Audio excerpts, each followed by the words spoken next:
So I reluctantly had to build my first team. I hired my first property manager because I couldn't be in 2 countries at the same time collecting rent. And I brought on my very first employee, and he looked after the property. And I did what most entrepreneurs do. And okay, well, now we got somebody on our team, but now we have to micromanage them. We need to know every little thing that's going on. And so I remember I made it so he had to call me. If a tenant was late with rent, he had to call me. If an appliance broke, he had to call me. And then I realized I'm spending just as much time babysitting as I am just doing the job myself. And so I remember there was one week he called me on a Monday, and he goes, Mike, the fridge at 123 Main Street is broken. What should I do? Now, he knew what to do. He's a property manager. But because I made it where he had to call me, he did. And I said, okay, well, let's see what it costs to fix it. And if it's under a certain amount, we'll do that. If it's over a certain amount, then let's replace it. And then sure enough, 3 days later, different house, different appliance, very similar phone call. Mike, the appliance broke at this property. What should we do? And I had the exact same conversation with him. And that's when I realized I'm being really dumb. This is really stupid because I don't have any control over it. Me talking to him isn't going to change the number of appliances that break down. And so I think there's 3 phases of being an entrepreneur. The first one is solopreneur, where we do everything ourselves. A lot of us never really escape from that mode of business. The second one is where, usually because we're forced to, we bring on somebody on our team.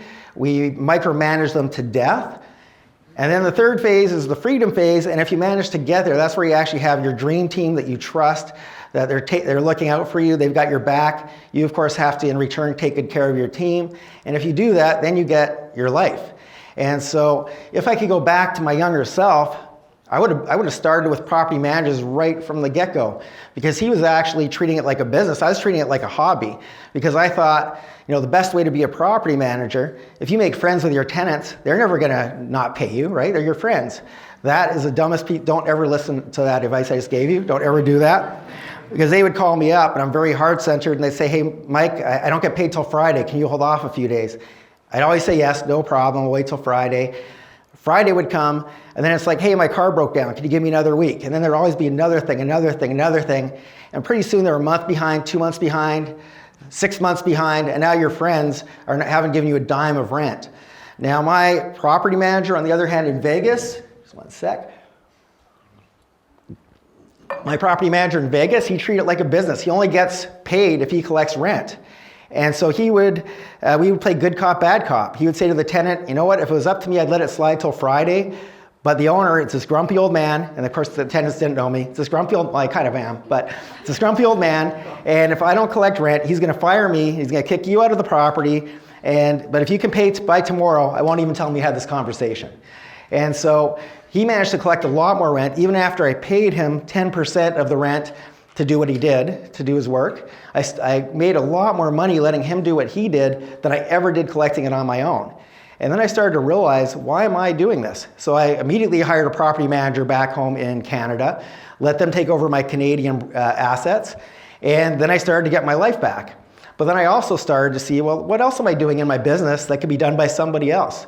What else could I be doing? Now I'm at the point where I have teams all over the world. My main executive assistant, she's actually based in Frankfurt, Germany. So there's a lot of Germans in the room. You always want a German on your team to keep you organized, by the way. They're really good. Much better than me. But now I have my teams building teams.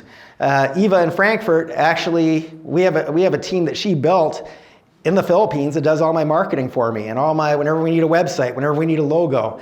I've empowered her, instead of trying to control her and need to know everything, I've empowered her to bring on whoever we need, whatever we need to make the business better. So she deals with that without having to call me every day to find out what we need, because she, one, knows our systems, and she knows exactly what needs to be done. And I've made it so that she has a piece of equity in the business. She gets paid more. The better I do, the better she does.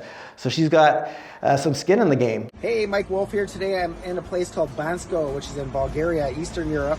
And this is my first time here. I've been traveling around Europe for a couple of months now. And this is, I think, my 7th country so far, and many more to come. But it's all possible because of the passive income I've created through real estate. So if you want to learn how to do this too, make sure you click the link below. We'll have a conversation to see if my Wolf Pack, which is my mentorship program, is right for you.